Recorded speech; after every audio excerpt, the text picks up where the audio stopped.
FIFA world കപ്പിന്റെ എല്ലാ എഡിഷനിലും എന്തെങ്കിലുമൊക്കെ ഒരു വിസ്മയം സംഭവിക്കാറുണ്ട്. അതേപോലത്തെ ഒരു വിസ്മയം തന്നെയാണ് ഇപ്പോൾ ഈ വേൾഡ് കപ്പിലും സംഭവിച്ചിരിക്കുന്നത്. ക്യാപ് വെർഡെ, ഈ ഒരു കുഞ്ഞൻ രാജ്യം, ഏകദേശം 5,30,000 മാത്രം ജനസംഖ്യയുള്ള ഈ കുഞ്ഞു രാജ്യം വേൾഡ് കപ്പിന്റെ നോക്കൌട്ട് സ്റ്റേജിലേക്ക് ആദ്യമായി എത്തിയിരിക്കുകയാണ്. ഈ പ്രാവശ്യം തന്നെയാണ് അവർ അവരുടെ ചരിത്രത്തിൽ ആദ്യമായിട്ട് ക്വാളിഫൈ ചെയ്യുന്നതും. പിന്നെ ഗ്രൂപ്പ് സ്റ്റേജസിൽ ഒരു കളി പോലും തോൽക്കാതെയാണ് അവർ knockout stages, the round of 32 എത്തിയിരിക്കുന്നത്. ഈ ടൂർണമെന്റിൽ വരുമ്പോൾ അവർക്ക് പറയപ്പെട്ടിരുന്ന ചാൻസ് എന്ന് പറഞ്ഞാൽ ഏകദേശം just less than 1% chance to move out of the group stage. ഈ വേൾഡ് കപ്പ് ജയിക്കുന്നതിന്റെ ചാൻസ് ഒന്നും അല്ല, അതായത് ഗ്രൂപ്പ് സ്റ്റേജിന്റെ പുറത്ത് കിടക്കുന്ന ചാൻസ് പോലും ലെസ് ദാൻ 1% ആണ്. ആ ഒരു സിറ്റുവേഷനിൽ നിന്നാണ് ഒരു കളി പോലും തോൽക്കാതെ അവര് പുറത്ത് വരുന്നത്.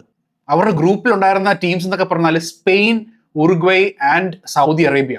ഈ 3 ടീമും ഏകദേശം എല്ലാ വേൾഡ് കപ്പും റെഗുലർലി കളിക്കുന്ന ടീമാണ്.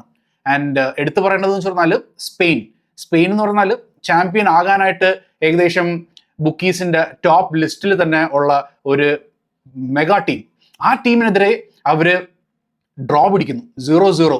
അതിൻ്റെ അകത്ത് അവരുടെ ഗോൾ കീപ്പറിന്റെ മാസ്മരികമായിട്ടുള്ള സേവ്സിലൂടെ അവർ ഒരു ഗോൾ പോലും വഴങ്ങിയിട്ടില്ല.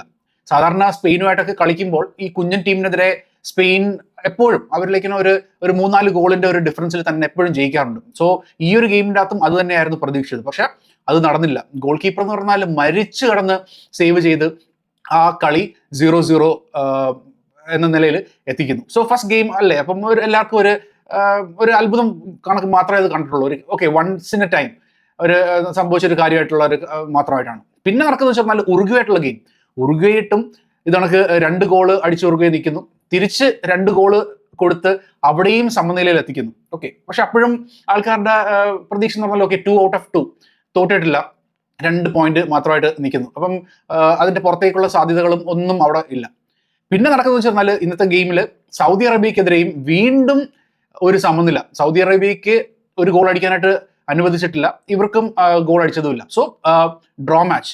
അങ്ങനെ 3 കളികളിൽ ഒരു ഗെയിം പോലും തോൽക്കാതെയാണ് കാബോ വെർഡെ നോക്കൌട്ട് സ്റ്റേജിലേക്ക് എത്തിയിരിക്കുന്നത്. So this is like definitely ഒരു വണ്ടർഫുൾ സ്റ്റോറി തന്നെയാണ്.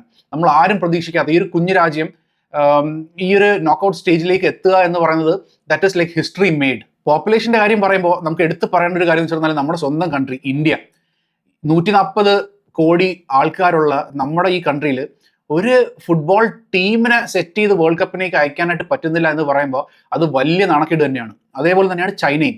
ഇത്രയധികം കോടി മനുഷ്യരുള്ള ഒരു കൺട്രിക്ക് ഒരു സ്വന്തമായിട്ടൊരു ഫുട്ബോൾ ടീമിനെ വേൾഡ് കപ്പിൽ എത്തിക്കാൻ പറ്റുന്നില്ല എന്ന് പറഞ്ഞാൽ ഇറ്റ് ഇസ് ലൈക്ക് എടുത്ത് ഒന്നും പറയാനില്ല. നമ്മുടെ സിസ്റ്റത്തിന്റെ തകരാറാണ്, നമ്മുടെ അതോറിറ്റീസിന്റെ തകരാറാണ്, മൊത്തത്തിൽ ഒരു തകർന്നു കിടക്കുന്ന ഒരു സിറ്റുവേഷൻ ആണ്. അങ്ങനെ ഉള്ള ഇതുമായിട്ടുള്ള കമ്പാരിസണിലാണ് ഈ കാബോ വെർഡെ എന്നൊക്കെ പറഞ്ഞുള്ള ചെറിയ ടീം വേൾഡ് കപ്പിലേക്ക് എത്തുന്നത്. സോ എനിവേസ്, അടുത്ത റൗണ്ട് ഓഫ് 32 കാബോ വെർഡെയുടെ എതിരാളികൾ എന്ന് പറഞ്ഞാൽ സാക്ഷാൽ മെസ്സിയുടെ പട, ദ കറന്റ് ഡിഫെൻഡിങ് ചാമ്പ്യൻസ് അർജന്റീനയായിട്ടാണ് കാബോ വെർഡെക്ക് അടുത്ത നോക്കൌട്ട് മത്സരം നടക്കുന്നത്. സോ ഈ കളിയെ കുറിച്ച് പറയുകയാണെങ്കിൽ കാബോ വെർഡെ ഒരു കളി പോലും തോൽക്കാതെയാണ് അവർ വന്നിരിക്കുന്നത്. പിന്നെ 2 കളികളിൽ അവര് ഗോൾ വഴങ്ങിയിട്ടില്ല. അപ്പൊ അങ്ങനത്തെ ഒരു സാഹചര്യം വരുമ്പോൾ അർജന്റീനയായിട്ടുള്ള കളിയിലും അവർക്ക് ഗോൾ വഴങ്ങാതെ നിന്ന് ഇരുന്നാൽ എനിക്ക് തോന്നുന്നു അവരുടെ ഗോൾ കീപ്പർ ഒസീഞ്ഞാനൊക്കെ ഒരു സ്റ്റാച്യു നൽകി തന്നെ അവർ ആദരിക്കുമെന്ന് തോന്നുന്നു. അപ്പൊ അങ്ങനത്തെ ഒരു ലെവലിലാണ് അവരുടെ കളി ഇപ്പം മുമ്പോട്ട് പോയിക്കൊണ്ടിരിക്കുന്നത്. സോ ഫുട്ബോൾ ആയതുകൊണ്ട് എന്ത് വിസ്മയങ്ങൾ വേണമെങ്കിലും സംഭവിക്കാം. ഇപ്പൊ അവര് നോക്കൌട്ട് സ്റ്റേജിൽ എത്തിയത് തന്നെ ഒരു വലിയ വിസ്മയമാണ്.